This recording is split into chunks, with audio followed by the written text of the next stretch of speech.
To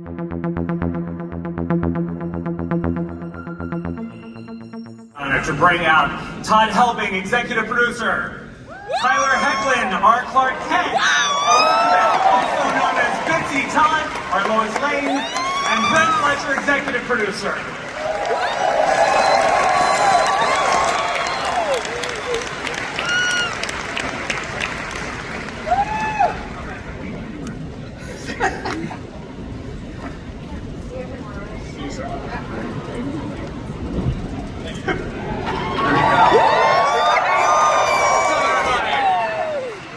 The video.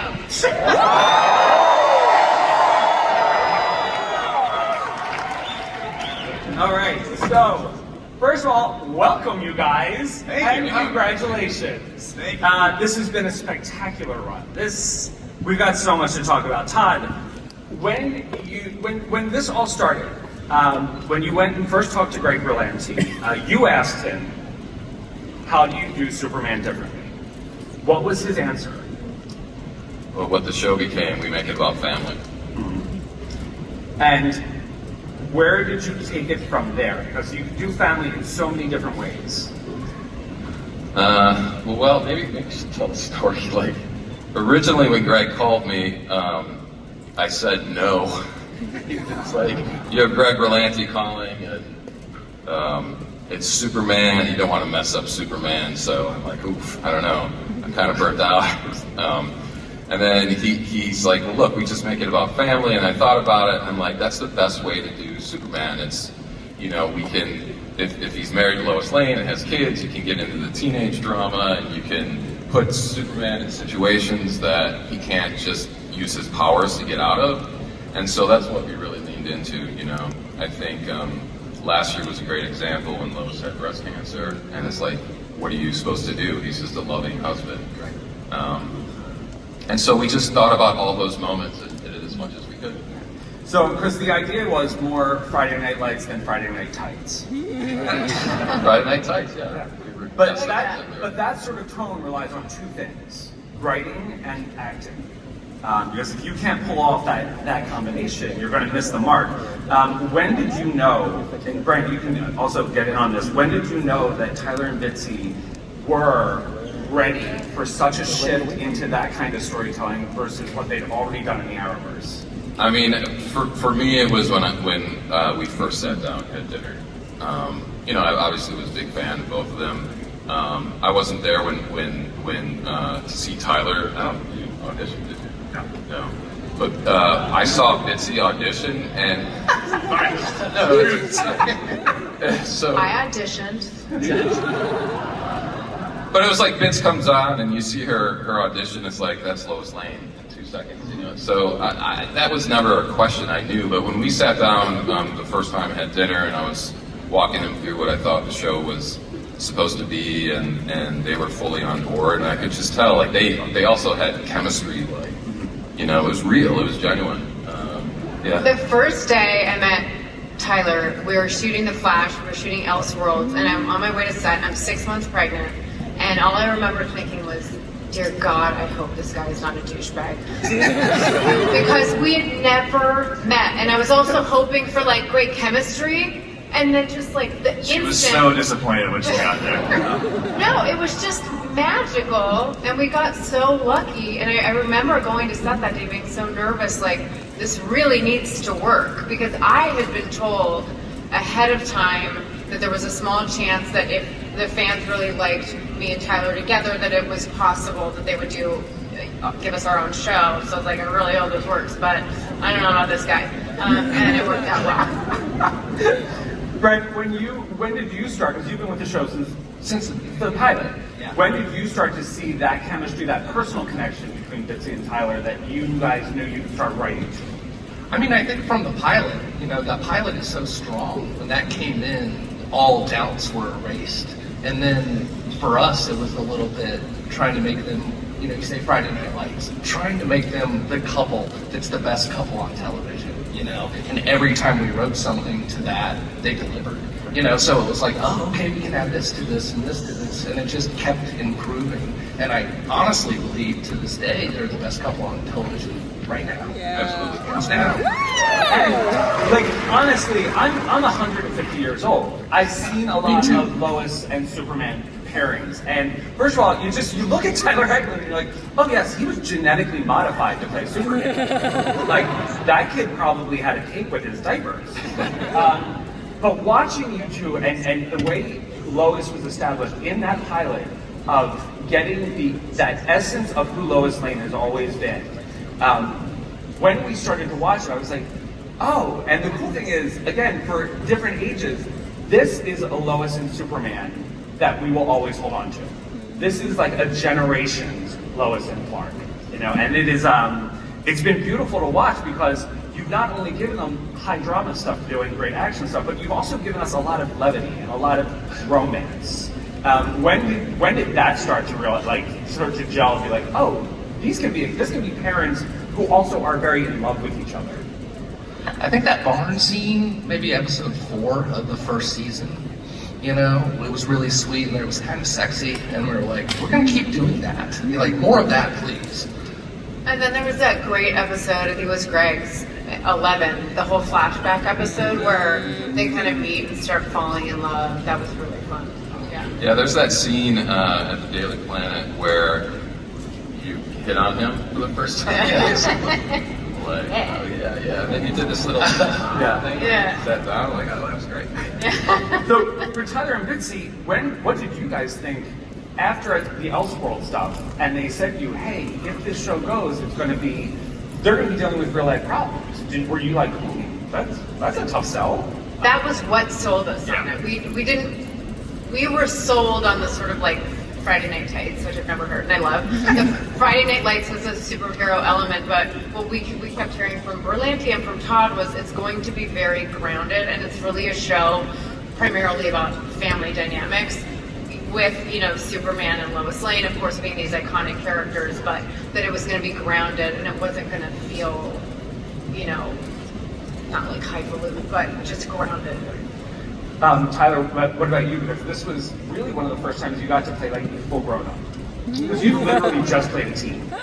I literally never thought about that until you said that. It's like you went from a teen. Yeah. Father of 10. No, that's a good point. It was a bit of a jump. I mean, I do remember. Teen to father of teen. Yeah, seriously, like overnight. No, I think for me it was more. I remember when even before Todd and I talked, when Greg and I were talking, I think it was just I was at a place in life where I wanted to do a show that focused on what I was feeling at that point in my life was the most important thing, which was family. I'd gone through that phase in my life where I'd been away from home and kind of like seeking my own stuff and figuring out who I am, and I was like, okay, now I'm coming back to that, like, family is the core and that's what's the most important thing. And so I think it just kind of organically lined up with where I was at in life, and maybe it was a few years early for me to have teenagers in my own life, but still I think to tell that story and to make it about family was a really, I don't know, it was a fortuitous thing for just where I was personally. It felt like, this is what I want to emphasize right now. If there's a story that we're going to be telling, I'd like to be telling the importance of this. So the show was renewed after one episode. What was it like on set that day? we were probably taking a COVID test. I don't know. Well, I mean, if you watch Lee Toland Krieger and Gavin Southers, who's RGB, they did episode 1 and episode 2, and Lee did such a phenomenal job establishing the look of the show with these sort of muted, golden, warm colors and shooting in wide format. I mean, it looked so cinematic. It looked like a movie, and I was so proud when I saw them, and I just honestly wasn't surprised. I think we all did a really good job, and you could tell that it was different. Right. Sort of. It looked different from anything that was airing on that network at the time. The color saturated, it was, and also, so let's talk about that, because the visual language of the show was really important to keeping the tone right and keeping it grounded. What were the conversations with the network and the production stuff about? We're going to make this look very different from your other superhero shows. Yeah, it started when I first sat down with Lee. I was like, look, I think, the look should be a little bit different, a little bit more Terrence Malick, So it's Kansas, it's summer, even though we shot in Vancouver in the winter. Thanks. And Lee was like 1,000% in, and he's so visually astute. He's exceptionally good at that, and so all the DPs that he interviewed, and Gavin came on, and there is still to this day, not now, but up until we wrapped, there was in the writer's office, there were all the analogs, the shows, and then so Lee is just a very passionate, convincing person. So he's like, I'm going to call Mark Bedowitz and I'm going to ask him, and Mark was so awesome and huge fan and very supportive, and was like, yeah, if you guys think this is the best thing to do, then let's do it. One of the show's greatest assets was how you put this family together, and you actually told stories that you'd be deep into an episode and forget, oh, he's an alien and he's got superpowers, because we were so wrapped up and caught up in the family dynamic.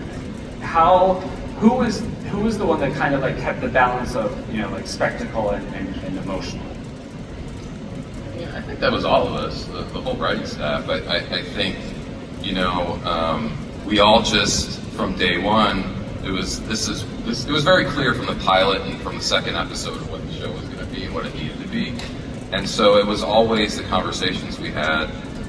Some people may not want to hear this, but it was like the Superman, the spectacle was the least important. But that was also for being a show on the CW. It's not, we don't have millions and millions and millions of dollars an episode to spend visual effects, so we had to really dial it in and make those moments important. Yeah. Yet you made it look like you had millions and millions of dollars. That's because, and we always make sure, and I actually said, someone on Twitter was like, at the very beginning, season 1, we're like, well, they're doing this show on an HBO Max budget. And I'm like, no, we're not. Matt Gore and the VFX team is doing this, like, they just loved the show so much. They made it look like we had a massive budget, but they never did. And so kudos to them for working so hard and doing such a beautiful job with VFX. It was mind-blowing at times. But you have episodes that weren't season finales that clearly had that. Like, some of them look better than movies. Honestly, Yeah. And I think, just to speak to that, our whole crew had buy-in as well. You get kind of one shot to do Superman. Right. And so everybody felt honored to do it and kind of got the vision that we had for it. And so even when things got taken away from us, we had a core group of people that were kind of fighting the same fight. And I think you see that on the screen. I think that's how we got there. So the first episode, they're back with you guys. There's a sequence where I'm like, I'm sorry, did I pay $16.50 to see this in IMAX? It is insane. And I'm like, how is this on network television? Once it was revealed, once you got to reveal that the show actually wasn't set in the universe of the Arrowverse, it wasn't that Prime Earth, how much did that free you up to not have be beholden to what had come before? I mean, a lot, actually. It was, we talked about this a little bit before in some interviews, but, the intention, we were going to do crossovers, and COVID just threw a wrench in everything. And the further along we got, the less organic it was going to be. It was going to feel weirder to have, Grant show up than not have Grant show up, and not talk about any of these characters, Supergirl, Flash. And so I think we didn't really change that much, but we just leaned into, okay, everybody knows now in the audience, and hopefully they accept it in a way that we had to, that we were forced to, right. And then we just go on. Because you would have had to kind of like Superman and Lois, the Flash, or Supergirl. They'd have to show up and be like, why are all the lights muted? And where are there just empty warehouses for us to fight in?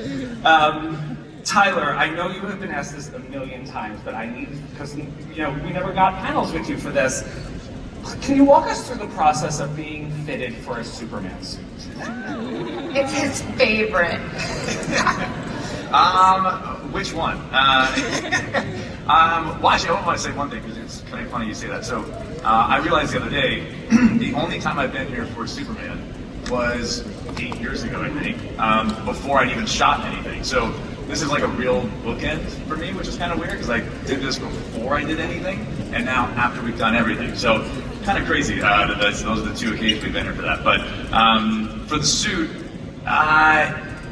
it's very detailed. You know, have you ever been measured for like a real suit? You know, they do like the down the arm and the thing. There's like 20 other measurements I didn't know about, which is like this segment, then this segment, then that segment. Like it's so precise. But I mean, our costume department, Kat, they did such a great job. You know, each time we did something new and different with the suit, they were phenomenal, and so it was very cool. I know that the response to, you know, every time we would put one out, I think was usually very, very positive. It's never always going to be entirely positive. I think we know that with this genre. So we take more than 50% positive as a very big win. So there is a very, very cool detail on the suit for season 4 that I hope people don't miss. Keep an eye out for a very cool detail. How many pieces is it? Depends. The first one was 1. And then I think the first 2 were 1 piece, and then eventually we tried. There's a lot of practical fighting and stunts that we do in the suit, and so, you know, over time, you know, having a zipper in the back and like a 1-piece thing, any kind of, you know, rotation and things like that started to get a little bit constricted. So we tried to evolve it over time to make it a little bit more functional for the fight sequences and things like that. So it's evolved over the season. I just want to say one thing about so this guy, like, we're hanging him from wires. He's in like undersuits that are very restrictive, and he's being hung, and he never complains once ever. He talks about us about, hey, maybe we can loosen it up a little bit here because it's hurting my shoulders. And on top of that, you know, he's working 12-hour days, and then he goes and works out and gets super ripped. And so it's like, I just wanted to say, like, this guy was amazing the whole time, and I super appreciate it. Bitsie, we once talked about how one of Lois's greatest strengths is that she is okay with being vulnerable. She is not completely, like, she is okay with being open. And we saw that over and over again. Both she and Clark, both very early on, accepted they weren't killing it as parents. You guys, like, you had some problems. But how do you think the past 3 seasons have changed her? Before I answer that question, I do want to just say thank you to everyone who's in the audience. I saw the lines. It's hot. This is my 8th Comic-Con. I love genre fans. You're so passionate, you're so astute and loyal, and I appreciate you being.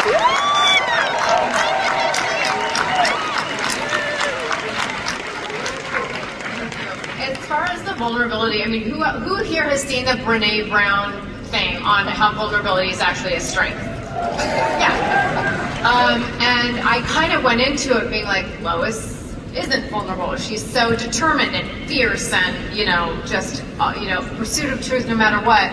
And then the writing starts coming in, and then they wrote this episode, season 1, where Lois is talking about having had a very late-term miscarriage. I'm like, oh, okay, we're going there.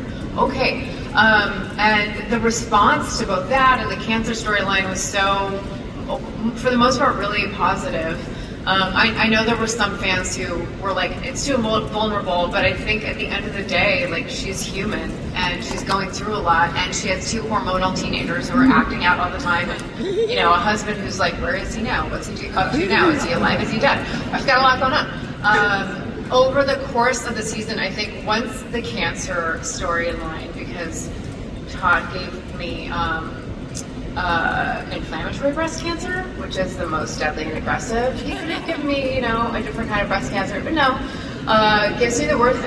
Once that entered into the equation, I was like, oh, I gotta go there. And so when, before I started shooting, I interviewed and spoke to, I was so grateful. There was a very famous oncologist and cancer surgeon named Dr. Misty Funk, and she put me in touch with a bunch of women. And I talked to so many of them, and I was so inspired by their stories, these survivors, and many of them were still going through it, and a lot of them were parents. And there was this one woman, Tiffany, who lives in Washington, and she found out, just breastfeeding her 5-month-old. She had 3 kids. She, like, squeezed her boob to see, like, how much milk do I have today? Found a lump. And she was telling me that while she was going through chemotherapy, she would literally climb up the stairs on her stomach to get to put her kids down. And that just was so real, and that kind of was my decision. We talked a lot. I was like, I'm gonna shave my head. can I shave my head? And they're like, no. So what the solution was, you'll see at the beginning of season 3, we added a ton of extensions, and then as Lois is going through chemo, the extensions would start getting pulled out slowly, and she had the cold cap on, was just to help hair loss. And then just kind of straggly hair. But I made it clear, I was like, we're gonna do this. This can't be like a pretty version of cancer. Like it needs to be raw and vulnerable and like a little ugly, like cancer is.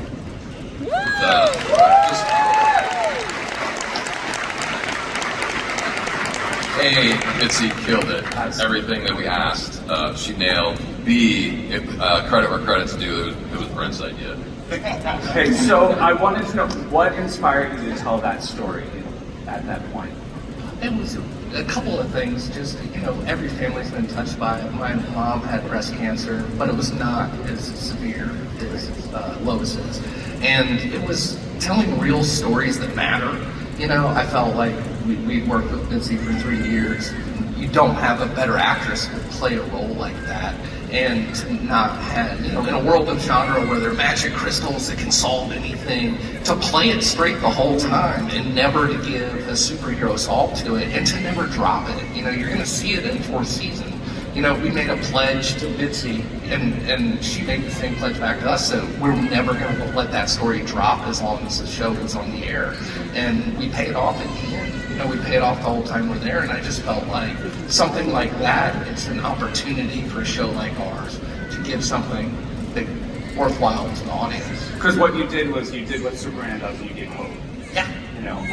And the scene, who had the idea to have Clark learn about it while he's floating in the air at the rooftop? Because that was such a beautiful idea of this woman telling him this man who is supposed to be impervious, being told that there is one thing he can't save, and that's the woman he loves the most. That was Todd. I think that was me. I don't know. Like all that stuff, you have a writing team that comes in every day and pitches a lot of ideas, and so it's hard to take credit for one thing or not. It was a group effort, 4 seasons. Our staff was amazing, and so it's we all take credit for that. Tyler and Bitsie, can you talk about what that storyline meant for you as both actors and as friends? It was definitely, we were very much in it together for that 3rd season. I think the 1st season we shot during all the COVID stuff, and so that was its own very kind of extreme situation. 2nd season still felt a little restricted in those areas, and so this was like the 1st season we were coming into where it felt a little bit of normalcy, and then we had this storyline to go through, and it was a very heavy season. But thankfully, I'll be genuine. Bitsie and I do love each other very much, and we do get along great. So to go through it together was very special. I can't imagine doing it with anybody else. So thank you. She did such a great job in that, and so really I just got to react to what she was doing a lot. But I think we both felt similar in the sense of, are fans going to respond to this? Is what they want to see? And I will say I've had a lot of really great interaction with fans post that storyline. And I think one of the coolest things that I was able to take from that is people don't want to feel alone. And so to see characters that mean a lot to them going through something that they can connect with and feel like I'm not the only one in this place or going through this situation, I think it was a really special thing for us to do. And I'm very grateful that these guys, have the guts to go ahead and do that storyline. So it was really touching too, and he said a lot. So I'll keep this short. But there's a scene where Lois is getting weaker and weaker, and Tyler has to shampoo and wash my hair. And that's what it looks like. I mean, that's some of the stories that I've heard. It's like that's what it ends up looking like taking your, loved one to the bathroom and taking care of them and washing their hair and everything. And I just thought there were a lot of poignant moments of intimacy where you really feel like he could lose her, I feel also, especially in those scenes and the way it all resolved or just, got us to where we were at the end of season 3 is her fight and her resilience, her faith in her family almost leveled her up to a superhero in her own right. Well, I've always kind of approached Lois as being a superhero just without the powers. I've always said this a million times. I'm forever grateful to have played this role because she's such an icon and has remained such an icon for as long as he has, because she was introduced in 1938 along with Superman in Action Comics #1, and that was a period in history where women weren't like career women, and you have this woman who's a ball buster and, you know, fierce and determined and on many levels more powerful and smarter than a lot of the guys she was working with, and so she was such a good role model for women and men.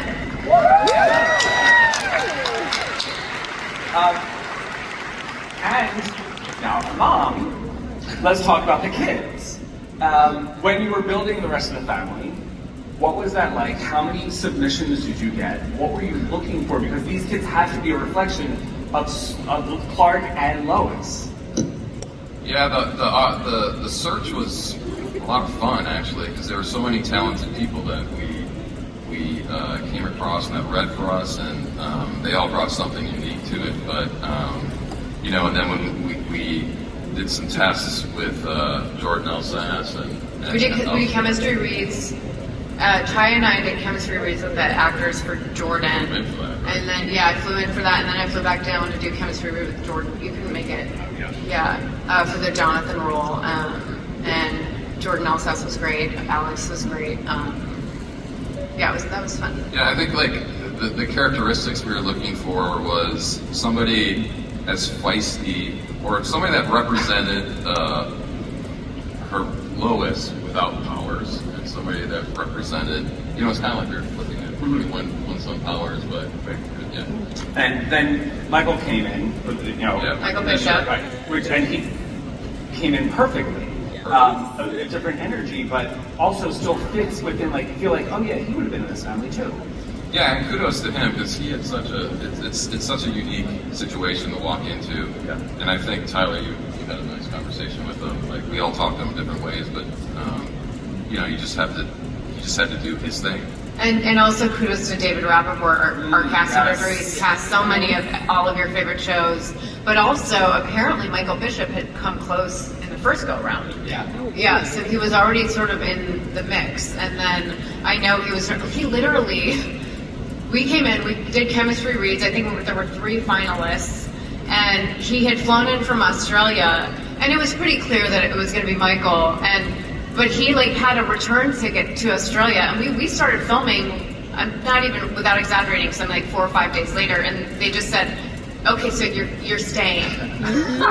You can't leave. You have wardrobe fittings. You're going to start shooting in like 4 or 5 days. You got the port. You're staying. They're like, what? Yeah. Like, yay, but also, what? Yeah. I hope he packed heavily. He did not.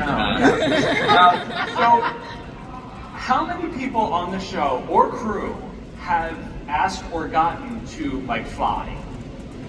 Like, have people like stepped into the costume? It's such a liability. I think we actually, no, didn't we fly Bruno? I think we did. I think we flew one cast member on the last season, or crew member on the last season. That's it? I think we did. There's not like I don't know if there's Friday, photographic evidence of this. I just know that I walked. It was a green screen day, and I walked on the set to get pinned in, and I just remember everybody cheering on the way in. I'm like, that's unusual. They don't like me that much. And so I turned the corner, like everybody's like cheering, like, yeah, Bruno, and he looked like he had just pulled a session on the wires. Yeah. Honestly, I would, if I was on that set, I would every day be like, yeah, let's fly. Let's fly. I was really debating as like a rap prank on Bitsie, getting these guys to write a scene into an episode that just went to Bitsie that showed Lois flying. I wouldn't have believed it. And I was gonna make it like a dream sequence, and I really wanted to see if we could just get her on the wires, and then just have everybody leave and just keep her hanging. Yes. I think they realized what a liability I would be for Warner Brothers on the wires on day 2 of filming the pilot, when I walked down the Kent farmhouse and immediately tripped and fell into a muddy puddle. And then they're like, okay, stay on the wires. She also almost fell off this chair 10 minutes ago. And if none of you saw it, I'm going to call it out right now. Did you guys ever get to fly? I feel like you guys should have to, so you understand what you're doing. We did not. You know, like, Yeah, because that's a we've good all idea. heard the horror stories. No, but I distinctly remember when we were shooting the pilot, it's like, okay, Rob Hader stuck master. He was like, hey, okay, so we're going to do all the stunts the first 3 days. And I'm like, yeah, sounds like a good idea. And Louis Polito, producer, was like, that's a bad idea. Tyler's going to hate being hung the rest of the series. But that's what we did. Yeah. And we never, as I said, never complained about it. Well, let's talk about season 4, Yeah. because it is still a rarity that shows get to coming for a landing on their own terms. So you were given the runway. How did you approach, what you want to do with this final story? Well, with terror at first, because we had 10 episodes to kind of wrap the thing up. But Todd and I met 2 weeks before we got the writers back together, and we had an idea for the end of the show, and we knew what the beginning of the season was going to be, and we just really boogied on it, and we're kind of surprised by how much story was coming loose pretty fast. All of a sudden a lot of the restrictor plates were off because we didn't have to worry about carrying stuff for future seasons. We could do something and live with it because there would only be 4 episodes left. And so we felt all of a sudden we were like, oh wow, that's a big epic moment. That's iconic, And every episode had something that we got really excited about. And by the end of it, we got to episode 10 and we're really happy with the landing and, Yeah, and it's obviously, if we had our druthers, we would have gone for 9, 10, 11, whatever. But in a lot of ways, knowing that this was the last season, it was a blessing, because we're one of the only Superman live-action properties that knew that they were going to end. Everybody else just got canceled or it ended for whatever reason. So in that way, it really opened up, story-wise, a lot of options for us. I know that everyone's bummed that we only went 4 seasons, but I do want to just say, reiterate, we are grateful that we were given a chance to wrap up this series. And also, I know, I'm online, I've seen a lot of I trust James Gunn and Peter Safran. I know them they're great guys, and I trust that whatever vision they're enacting right now for the DC universe going forward is going to be awesome. Right. Got an endorsement from Lois Lane. Oh, did you guys ever hear from anyone who has played these characters before? Did you ever get words of wisdom from somebody who'd been one of these characters? We both avoided watching any other iteration. I'd only seen one of the Donner films with Margot Kidder, and then as soon as I got the role, I'm like, that's it. I don't want to be influenced by anyone else. Yeah. No, I'd run into Tom Welling and Brandon at other Comic Cons and things like that, but never really exchanged any kind of words of wisdom or the way you played it or things like that. I think for me it was always important to commit to the idea of who I thought he was without any outside influence, and so I kind of left it to Todd and to Brent and some other people to if there was ever something that they wanted to communicate, and we have those conversations. But otherwise, I was just going to kind of continue forward with the way that I saw it from day one. And also, we hadn't seen live action as parents and parents to teenagers, so the story in and of itself was totally different. So, I don't think it would have even made sense to be like, oh, try it this way, or this is, Yeah. All right. Well, it definitely worked out. These two. Over the course of the season, you guys had gotten to mix it up with some deep cuts like Henry Irons and John Henry, Bruno Mannheim, Tal Rowe, who knew we were going to care so much about that guy? But now you've also had some marquee polls. You've had Zorro, and now we've got a lot of Lex Luthor coming to town, correct? You're starting the season with the death of Superman. Yeah. How does this go? Well, it's, since day one, 80 years of Superman at this when we started, right? So there's so much mythology, and we just wanted to put our own stamp on it. So whatever the runs were that we were influenced by, we just sort of threw it into the Superman Lois blender and tried to create our own version of it. So this season we did the exact same thing. I mean, it's, we have the benefit of having 3 seasons of a lot of hours of television. This couple, the kids, everybody else in Smallville. So emotionally, we could lean into this story in a way that maybe in a feature you can't. And I think, so that's what we relied on, and I think it's really powerful and moving, and I think the fans are going to love it, really. Oh yeah, there's again, there's a scene at the end of the first episode back that is, they showed a bit of it in the trailer, but there's a cutaway to some other witnesses of something, and you feel the loss of like mankind's loss. It's really beautiful. The effects are insane. Cudlitz as Lex Luthor. Yes, Cudlitz. You're Superman and Lois saying Lex Luthor. He's not like he's not in a high tower. He's not, he's barely. I mean, he's bald, but he's not like power bald. What is his? How would you describe his range?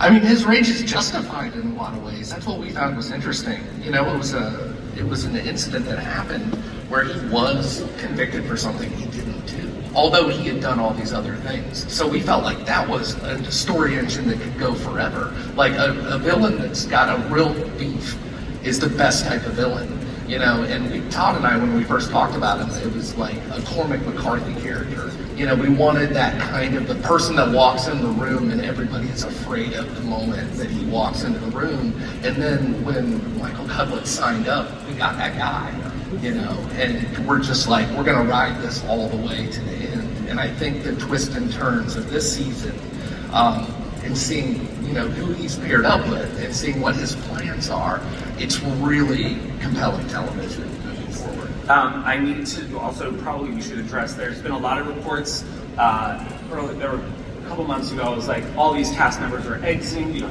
cast budget, all this stuff, and that's not the case at all. No. All of those characters still exist and are still getting service stories. Yeah, everybody that's been in the show is still in the show, and everybody has a storyline that wraps up by the end of the season. So, yeah. I'll say that these guys and the rest of the writers did a phenomenal job of taking those restrictions and I think actually using them as a strength and as a benefit for the season. I think in past episodes, there have been times where those characters maybe like everybody gets a little bit of a snack within the episode, and now I feel like when those characters show up, everybody gets a real meal, and it's like a really, really great moment with those characters, and so kudos to these guys and the writers who are making that work in a really positive way. All right, we're going to go to audience questions if you guys want to line up. I have no idea where they put the mics in this one. Oh my gosh. Follow the spotlight? That should be a good idea. There we go. Thank you for that. Appreciate it. Thanks. I feel better now. Go ahead.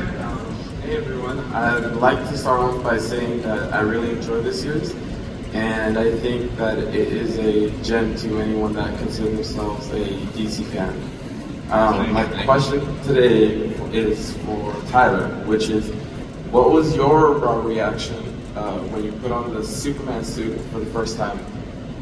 I think you get a little giddy. It's kind of like the giggles just kind of come out because it's insane. It's an insane thing to actually look at yourself in the mirror with a Superman costume on. It's not as if it's Halloween and you kind of got one that you went and picked up somewhere last minute. It's like a very detailed one, and then people start all saying like, okay, so Superman, and they start referring to you as that because they're talking about the character. It's very weird to be sitting in it. But it was cool. I think it was the very first time was about 8 years ago now. And I think it's just that moment that you kind of realize like, okay, like I'm doing this, and you feel the responsibility of what it means to all the fans. You start thinking about like what that's going to look like. So it was a very surreal experience, but I'm glad it wasn't a one and done and got to do it for a couple of years. So yeah, pretty lucky. Thanks. Thanks, man. Hello, my name is Max, and Hi, Max. Hi, Max. my question is for the whole panel. So, if you could be a different character, who would it be? Sorry. Like any other DC character, or like a character in our show? Like a different DC character. Different DC character. Well, I know Tyler's. Am I allowed to say, oh, we're not coming back next season? Batman, there.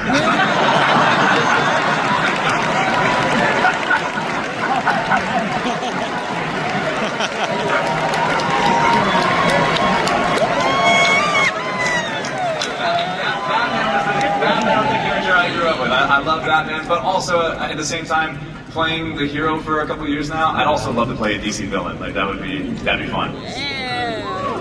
I'll be your Catwoman.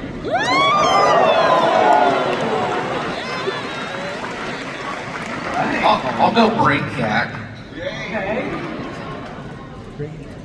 I mean, I don't know. I would maybe Flash, I guess, because I'd want to run fast. Alright. Thank you. Go ahead.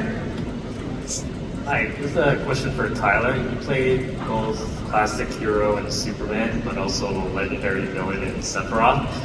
How do you compare playing these two different roles, and who do you think would win in a fight between your two?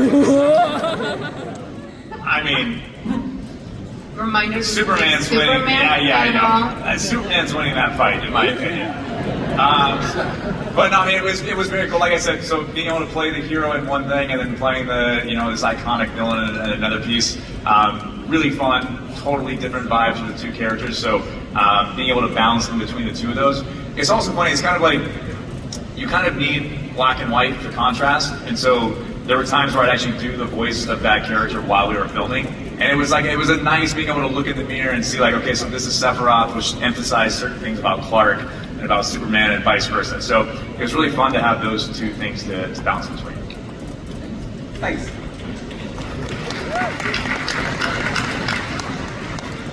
How are you guys? My name is Luis. I'm from Lima, Peru. First, I want to say thank you for... Hola, ¿cómo estás? Mucho gusto, Muy bien, ¿y Isabel. tú? Muy bien. Justo la pregunta era para ti. No sé si la puedo hacer en español. Yo hablo español. Yo nací cuando vivíamos en Barcelona y después nos mudamos a Uruguay. She is Lois Lane. There you go. Justo la pregunta era para ti. Ahora que acaba esta serie, que la verdad todos hemos disfrutado, ¿estarías dispuesta en un futuro a aparecer como cameo o tal vez como Superwoman en el futuro? What, do you want to say that in English for everyone?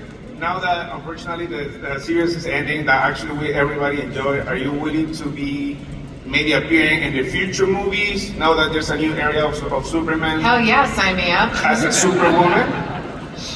Yeah.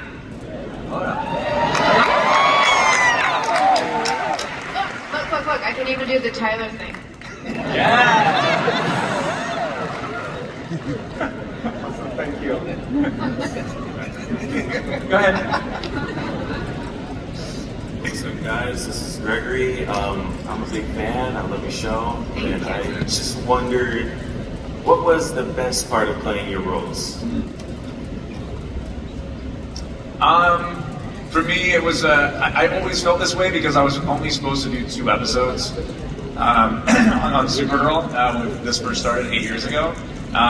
So I think because that's how it started, I always looked at it as just, passing the torch to the next guy. It just took a few more years than I thought it was going to do that. But I'm just really grateful to have been a part of this community, this family, these characters. I know that they mean so much to people all around the world, and that's been true for, more than 8 decades now. So it's a special thing to be a part of, and I think I'm just really grateful for the chance to do that, and the faith put in me by the people who said yes to that happening. And I really just wanted to do the characters justice, tell stories that were impactful for the people that they mean a lot to. So hopefully over the last few years we've been able to do that. That's kind of what I was excited about and very grateful for. And now it's time to pass the torch to the next guy. And I hope he kills it. I'm sure he will. So it's in good hands. Thanks. We had great writing, we had a great crew, we had great directors coming in overall. I just had so much fun with Tyler. Some of the pranks he played on me are just mean. Like, the episode where he's eating the rat? He got from props one of those rats, because I always have snacks on the snacker. He put one in my set bag, so I'm just like eating a scone. I'm so excited about this scone. We never have scones on set. I had 2, warm butter, I had all my snackies all lined up and ready to go. And I leaned into my set bag to get, and these rats look real, and there's one in there, and I threw the scone. And then I kneeled. Fire smeared all across the floor. It was beautiful. It couldn't have It's extreme fright notwithstanding, all I remember, he has it on video, is like, you better get me another scone. Thank you so much. Hi, my name is Russell, and I'm from San Francisco. This question's for Todd. From season 1, it seemed like you were setting up for the death of Superman, with the characters like Eradicator, Superboy, and Steel. How much forethought and planning did you have to finally get to season 4 and do the death of Superman?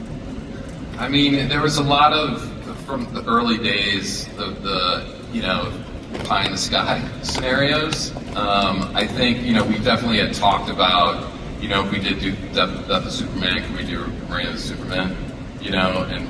But we had to do we just kind of had to do our own, I'm trying not to spoil anything, we had to do our own version of these stories, and just because of the parameters that we were given for the final season, it's a little bit different than maybe, if we would have continued on as we originally planned, but we still, I think, give a really cool version of both of those stories. It was part of the season pitch for season 3.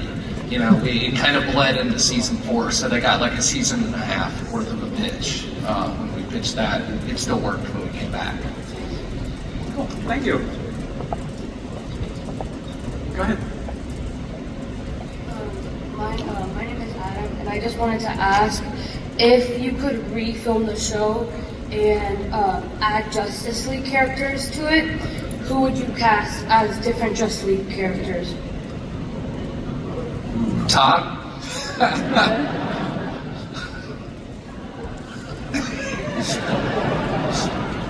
You did it, Adam. You broke him. Nice job. Well done. Well done. I mean, I definitely would have Grant come as, I don't know, over the course of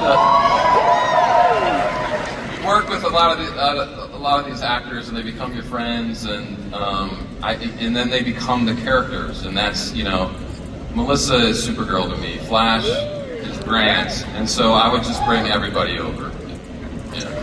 Thanks. The diplomatic answer. It's also the right answer.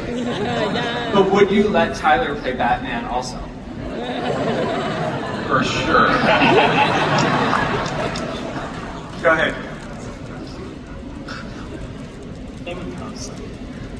Hi, my name is Mahir. First off, I want to thank Tyler for his performances as Superman and Sephiroth. Thank you, man. And my question for Todd is, what stories helped set up the baseline for season 1 and the family dynamics and how the initial pitch was supposed to be? I think, originally I'm married and have 2 kids, 2 boys, so there was a lot of that. There's a lot of my wife and Lois. There's a lot of the boys, my boys in the boys. They're not quite at that age, but you draw from personal experiences. There's, I grew up in Wisconsin in a smaller town. A lot of those, I named some of the peripheral characters after my buddies that I grew up with. It's just like when you're from those sort of towns and those communities, there's no way that doesn't influence you. So there was a lot of that, but also it's just talking to Bitz and Tyler and Brent and all the writers and Greg Berlanti, and you just get this big pot of ideas that you start to draw from, and you space it out, but then you end up using most of that stuff to create characters.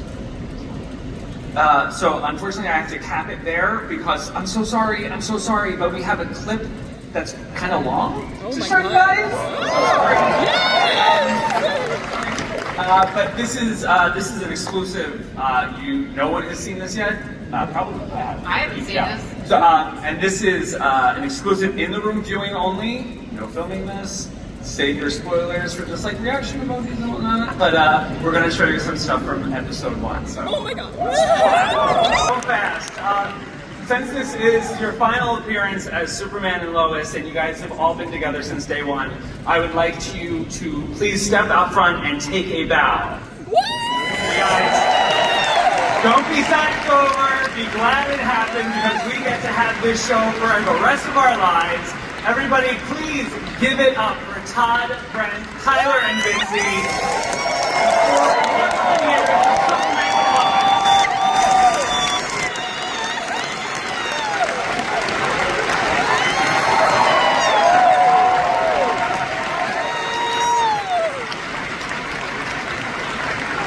You guys have a great Saturday. Thank you for being here.